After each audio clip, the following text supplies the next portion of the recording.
Hey guys, welcome back to the SRU Historic YouTube channel.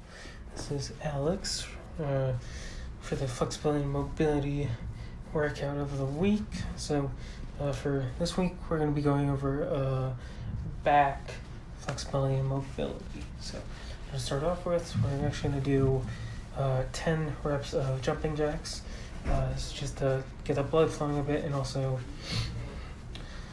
just get the arms moving and legs moving as to help with also general blood flow. So moving into them, we're going to do trunk twists. So for all these warm-ups, we're going to be doing 10 reps.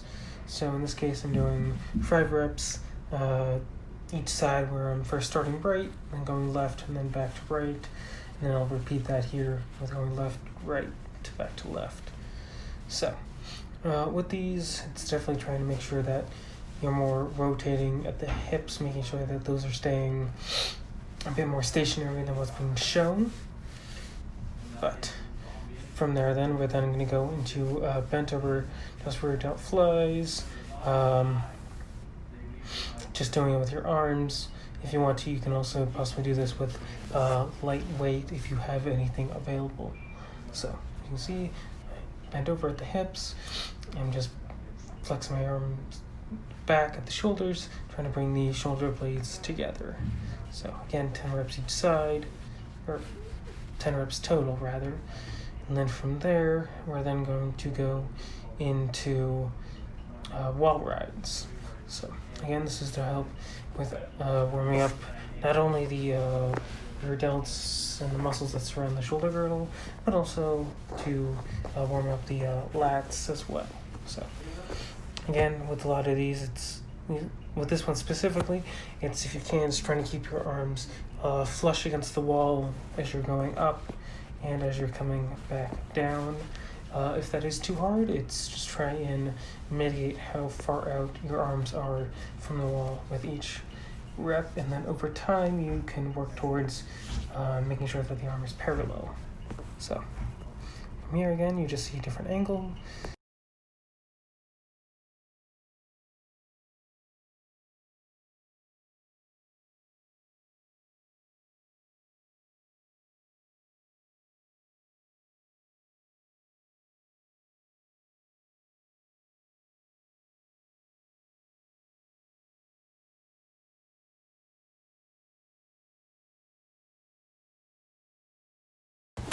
Alright, to finish up on the dynamic warm-up, we're then going to finish up with some scapular squeezes.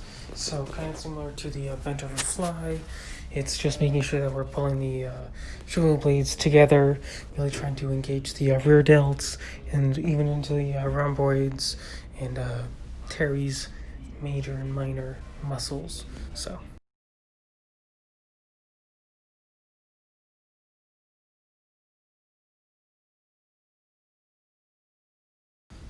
next, going into the actual static warm-up portion of this, first start off by doing just a crossbody shoulder stretch. So to start off with this, we're just pulling the arm across the body, in this case using that forward arm to kind of almost press the fully extended arm back into the body, and even try and pull it backwards away from the shoulder. So with all these, it's rolling them for 30 seconds. At the minimum, if you feel like you need more time with the stretch, you can go up to 60 seconds per side. This is just to help with avoiding possibly overstretching the muscle, which if done over time could possibly cause some tendon, muscle, or even ligament damage. So along with that, it's making sure that we're just going to the point of mild discomfort and not pain with all these static stretches, as I always say. So the next stretch we're going to do is going to be that sit into lat stretch that you've seen so often now. So with the stretch, I just have my hands resting on my desk. In this case, if you want to, you can use a bed or a counter, or even if you have some form of towel pole you guys can use at home, just something you can kind of hold on to as you're getting down into the stretch. So bit different than last time though, with this one in the case that I am more sitting into the stretch itself. This will help with stretching a bit more of the lats and rear delts than just kind of sitting into that table position that you normally see with the stretches that I've done prior. So the next stretch that we're then going to do is going to be a puppy stretch. For this one, it's kind of similar to doing child's pose, except in this case, I have my arms more in a wide position out in front of my body. Again, I'm still trying to sit down into my heels when I'm doing the stretch, not only to help with stretching out the low back and even hips, but also this one can also help a lot more with hitting your rear delts and your lats as well once you kind of sink down into that stretch.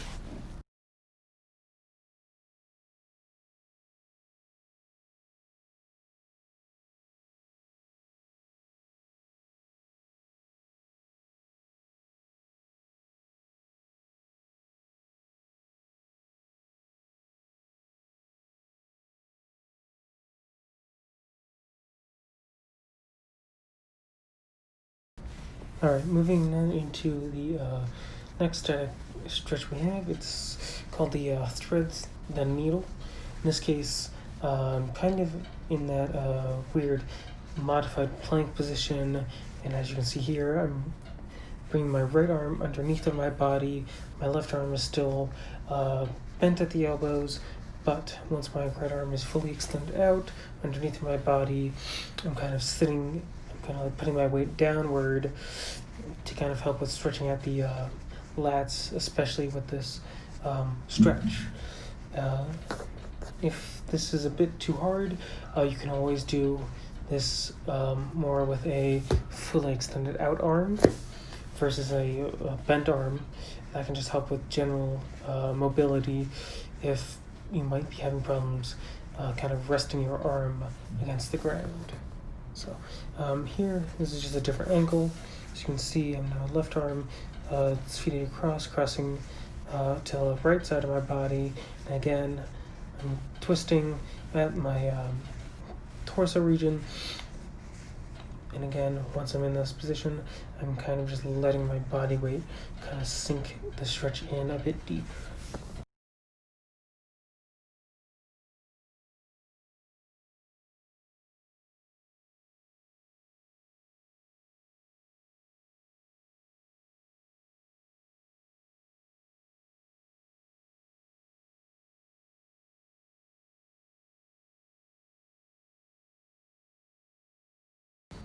Alright, so the next stretch we have is the pancake stretch.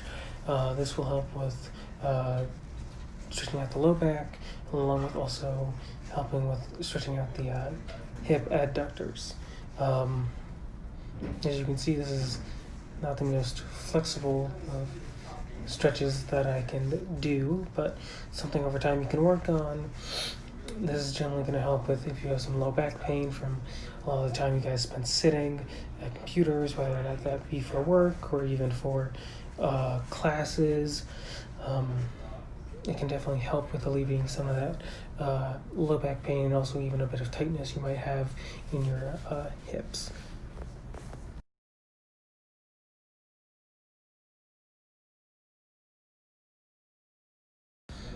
Alright, so the next stretch we're doing is called a cradle stretch. It's kind of similar to a knee to chest stretch, as I've shown in my earlier videos. In this case, I'm doing it with both legs, and once I have both of my arms wrapped around my legs, you then kind of want to set a grip that you can hold on to, so that way your hands aren't going to slip while doing the stretch. So for this one, it's once you're kind of locked in, so to speak, it's you just kind of want to make sure that you're resting your head back and you're just kind of slowly pulling those knees up to the chest when you're doing the stretch.